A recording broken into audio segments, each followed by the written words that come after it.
So who starts for the New York Jets on Sunday? Some people might argue 8-9 is a lot better than 7-10, and the record matters to them. Others might argue we shouldn't even try to win the game. I mean, it's a meaningless game like so many others. And how many times have the Jets won meaningless games? And then you look at the draft chart and who we picked and who we could have had and so forth. Now, I don't believe teams should tank. It's not ethical because the teams that you're playing have real things on the line, and it hurts the integrity of the game. I don't think most teams do. I honestly don't. I think most teams don't tank. But playing young players is not tanking. Looking at what you have and taking advantage of a meaningless game is not tanking, as long as those players are playing their hardest and you're not using them for the purpose of losing, but you're actually playing them for the purpose of seeing who they are and giving them experience and helping them grow because they're a part of your future. Which brings to mind guys like Jamie and Sherwood. Now Saleh said something about if CJ Mosley wants to play, he'll play, when asked about Jamie and Sherwood. Do you agree with that? Do you think that we owe CJ Mosley that power to say that we can't look the team if they wanted to? They're not going to prioritize, like Saleh's not going to take ownership and say, we need to look at Jamie and Sherwood because we're going into an offseason where we have to make decisions about the roster and we need to know what we have. And maybe watching him play a game will give us some idea. Or at least if he's part already of the future, give him those reps. They talk about the reps, more reps being so important. Why wouldn't you give him the reps? How do you feel about that? Do you think CJ Mosley should be the one to decide? I mean, for those of you who say, well, you have to respect what he does, you have to appreciate him and give him certain things. I thought that giving him over $20 million towards, next year in his salary and the millions of dollars he's already made took care of that. I thought the multi-million-dollar contracts are how we show our appreciation. Not, oh, you want to play? Keep this kid on the bench so we can continue to not see what he can do. We've seen 12 plays from Sherwood. 12 plays. And guess what? He looked really good in those plays. Also, a guy like Jeremy Rucker. Okay, develop him for a year. We had two tight ends in-house, right? Two veteran guys that we went out and signed. Why rush Jeremy Rucker to the... I get it. Get it. He missed a lot of camp last year anyway. Let his foot get healthy.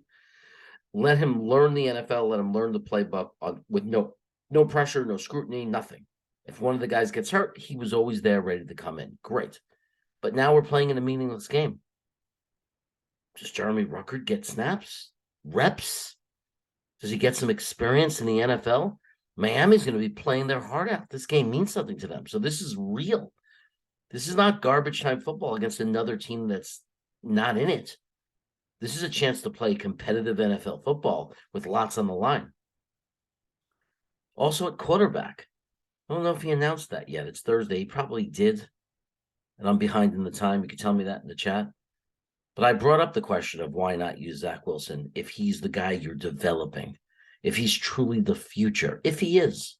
I'm not saying he should because maybe he's not. Maybe they're just saying that. But if there's anything about them sticking with him, why wouldn't they give him even more NFL reps?